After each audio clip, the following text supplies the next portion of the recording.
In preparing for Lent this year, when I made the decision to only use the Year A gospel for our scrutinies reading, it has to do with today's gospel.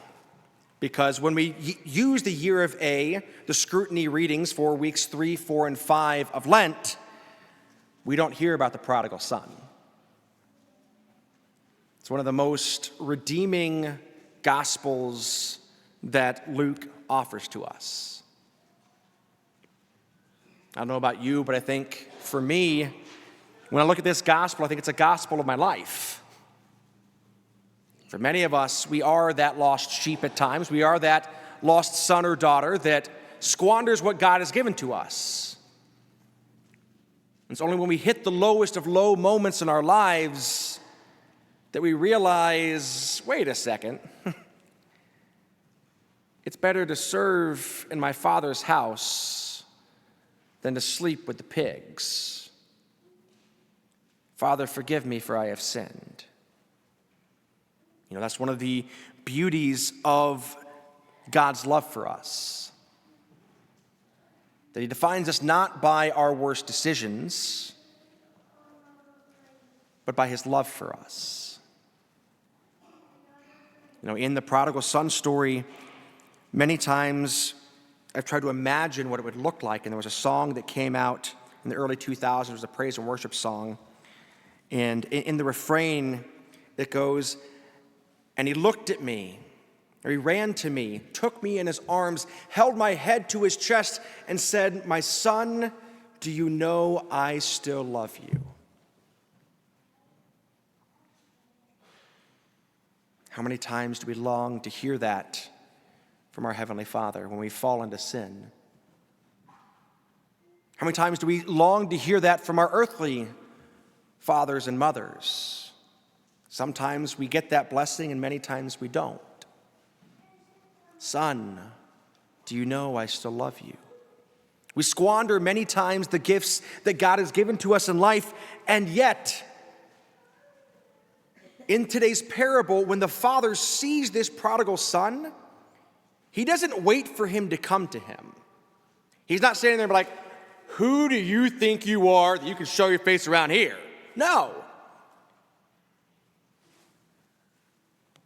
He looks at him, and when his father caught sight of him, when he was still a long way off, he was filled with compassion, and the father didn't wait. He ran to his son, embraced him, and kissed him. That is the love that God has for us. That He wants us to not be in pain, to not be in sin, to not be in sorrow. But He wants us to be in His longing and warm embrace. In today's gospel, we have the older brother as well. The older brother who's done everything right. There's always one of those in the family, isn't there? Or at least that's what everybody else in the family thinks.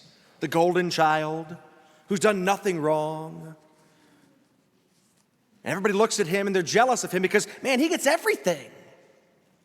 The irony is the golden child doesn't see it that way. It's like, no, I have to do all the work. I have to do all the labor. I have to get up and not only feed the cows, but then I've got to go milk them, and I got to do everything. We get upset based on which of those sons we are, whether we're the older son or the younger son, or the older daughter or younger daughter, depending on our families. Instead of watering the grass that's around us, we always become envious of what everyone else has, even when what we have is everything that our father or mother could offer us. The older brother was jealous of his younger brother because he got to go and squander it all, and yet he was still loved by his father.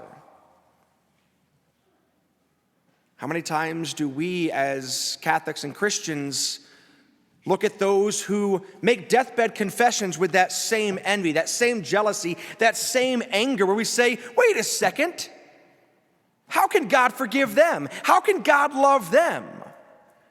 They went and they murdered someone. They went and they raped someone. They've been in prison their whole life. They don't deserve God's mercy.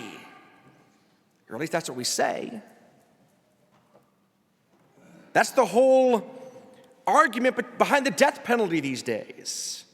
Not that it's needed, but that it's justified. Because they know what they've done.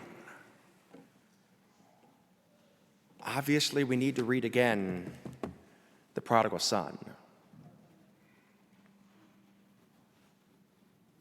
Because God creates each and every one of us in his image and likeness. And because of that and that alone, do we deserve mercy.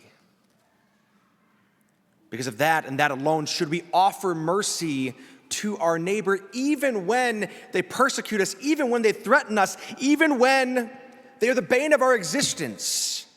And we see this again from the cross. When Christ looked at his persecutors, what did he say? He didn't say, condemn them. He didn't say, damn them. He said, forgive them, Father, for they know not what they do.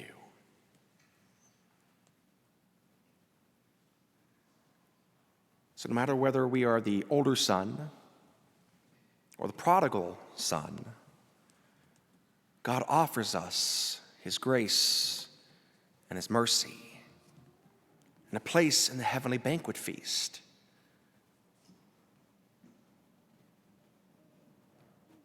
All we have to do is come to him and say, Father, I love you. I'm not perfect.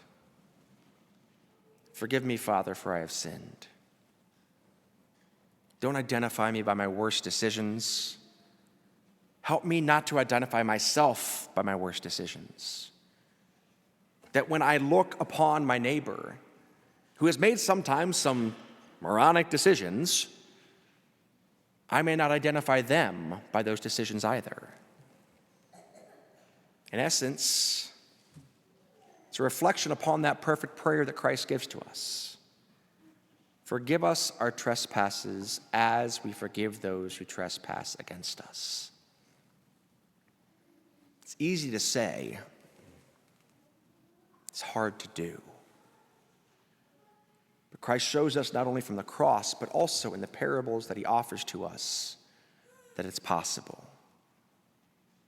If you're struggling to forgive someone, my invitation to you this evening, pray for them. Offer this Mass for them. They don't need to know it, because God will know it. And ultimately, that's all that matters.